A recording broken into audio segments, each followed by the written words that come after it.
IT 트렌드 2011. IT 트렌드 2011에서 작년과 달라진 점 중에 하나가 바로 이 컨텍스트 어웨어입니다. 컨텍스트 어웨어라고 하면 바로 상황 인지와 관련되어 있는 얘기인데요. 사실 이런 얘기들은 굉장히 많은 부분에서 이야기는 많이 됐지만 아직까지 구체적으로 접근한 사례는 많지 않습니다. 하지만 우리가 알게 모르게 많이 되고 있는 게 바로 이 상황 인지죠. 우리가 화장실에 들어갔을 때 자동으로 불이 켜진다든지 아니면 문 앞에 갔을 때 자동으로 열리는 문, 이런 것들도 다르게 보면 사람의 상황을 인지해서 운동하고 그리고 반응했다라고 이야기를 할 수가 있습니다. 또 다르게 이야기하면 우리가 MS 워드 같은 걸 쓰고 있다가 표를 그리다가 이 표 기능을 잘 모를 때 F1 키를 눌렀을 때 나타나는 그런 도움말, 이런 것들도 해당 상황에 맞춰서 움직이는 거죠. 이런 것들도 모두 상황 인지의 좋은 예라고 할 수가 있습니다. 근데 특별히 우리가 2010년도에 이 상황 인지 컴퓨팅, 컨텍스트 어웨어 컴퓨팅에 관한 이야기가 특별히 강조되고 있는 이유는 무엇일까요? 이전과는 달리 사람들이 고정되어 있는 PC만을 사용하는 게 아니라 각종 모바일 디바이스와 그리고 다양한 그 센서들이 장착되어 있는 장비들이 많이 늘어났기 때문에 상황을 인지하기가 훨씬 더 수월해졌다라고 이야기를 할 수가 있습니다. 자, 단적인 예로 우리가 이 모바일만 생각을 해본다면, 모바일만 생각해 본다면, 또 모바일 하면 또 이렇게 타일 디자인을 안 그릴 수가 없죠. 자, 이 모바일에 윈도우즈 폰 7 같은 경우도 마찬가지고요. 다른 모바일 기기들도 마찬가지지만 다양한 센서들이 함께 포함이 되어 있습니다.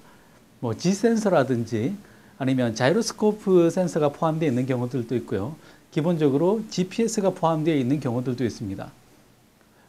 또 근접 센서를 이용해서 사람이 가까이 갔을 때 화면이 꺼져서 볼살이 잘못해서 터치하는 것들을 막아주는 그런 것들도 함께 포함되어 있죠. 이런 다양한 센서 기술들이 함께 포함되어 있으면 훨씬 더 상황 인지가 유리해지는 그런 면들이 있습니다. 자, 그 다음에 이 GPS를 이용했을 때는 이미 다양한 시도들이 나오고 있는데 그게 바로 LBS라고 부르는 형태의 상황 인지입니다. 자, LBS라고 하면 로케이션 베이스 서비스죠. 그래서 특정 지역에 이 사람이 있다는 걸 인지해서 해당되는 지역에 필요한 정보들을 주는 겁니다. 단적인 예로 여러분들이 내비게이션 같은 걸 이용을 했을 때 특정 지역에서 가장 가까운 주유소를 찾는다든지 하는 것들, 해당되는 상황에 맞는 정보를 주는 좋은 예라고 할 수가 있겠죠. 자, 이런 모바일 디바이스뿐만 아니라 이제는 PC도 컨텍스트 어웨어 해지고 있습니다. 최근에 나오는 이 PC들에 보면 조도 센서 같은 게 달려 있어서 밖에 어떤 밝기에 따라서 화면의 밝기를 자동으로 조절해 주는 기능들이 기본적으로 포함되기 시작했고요. 자, 그 다음에 이 PC에서도 근접 센서라든지 아니면 GPS 등이 한꺼번에 포함되고 있기도 합니다. 자, 그런데 우리가 이 컴퓨팅에 관한 이야기를 한다면 이런 센서나 아니면 각종 컨텍스트 어웨어와 관련되어 있는 작업들을 어떻게 하면 될까요? 기본적으로 이런 것들이, 이런 상황들이 잘 반영이 되고 있는 게 바로 지금 나와 있는 운영 체계를 보시면 알 수가 있습니다. 기본적으로 예전에는 별도의 프레임워크로 제공되는 것들이 윈도우즈 7부터는 기본적으로 센서와 관련되어 있는 API들이 한꺼번에 제공이 됩니다.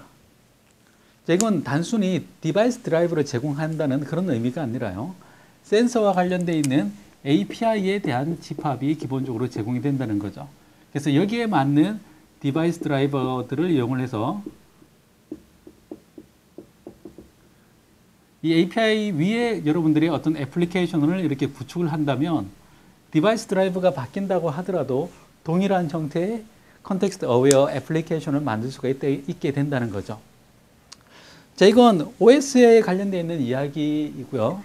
마찬가지로 이 윈도우즈 폰에서도 관련되어 있는 센서나 각종 UI나 이런 것들에 있어서 기본적으로 동일한 형태의 컨텍스트 어웨어 기술들이 함께 포함되어 있다라고 이야기를 할 수가 있습니다. 사실 잘못하면 이 컨텍스트 어웨어라는 얘기가 센서 기술로만 흘러가는 그런 경향이 있는데요. 꼭 그렇지는 않습니다. 그 사람의 주민등록번호, 혹은 그 사람의 성별, 그 사람의 나이, 그리고 그 사람의 다양한 정보들에 따라서 그게 맞는 반응을 하는 소프트웨어들이 좀 더 컨텍스트 어웨어하다라고 크게 해석을 할 수도 있습니다. 자, 그래서 우리가 컨텍스트 어웨어라는 것을 좀 더 잘 활용하기 위해서는 2011년에는 사람들에 대한 관심이 좀 더 많이 필요한 그런 시기라고 볼 수가 있겠습니다. 사람의 향기가 가장 잘 묻어나는 소프트웨어를 만들 수 있는 그런 기술이 바로 이 컨텍스트 어웨어고요.